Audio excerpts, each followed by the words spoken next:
এক অসভ্য ছেলে তার বাবা মাকে মারধর করত।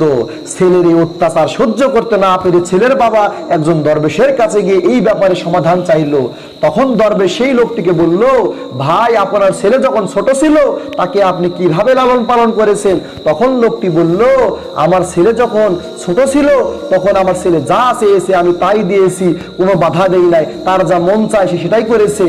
তখন দরবেশ বলল, ভাই শোনেন, হাড়ি পাতিল খাদা, হরে কৃষ্ণ রাধা, বাঘ ভাল্লুক গাদা, সবকিছুর আকৃতি ধরতে পারে কাদা, কারণ কাদা মাটি নরম থাকে, আর ছোট বাচ্চারা হচ্ছে কাদা মাটির মতোই।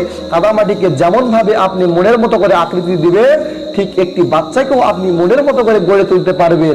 শক্ত মাটিকে চাপ দিলে যেমন ভাবে ভেঙে গুঁড়ো হয়ে যায়, ঠিক এইরকম ভাবে সন্তান বড় হলে ধরতে গেলে সেও অনেক দূরে চলে যায়। তাই সন্তান ছোট থাকতেই তাকে কোরআনের শিক্ষা দিতে হবে।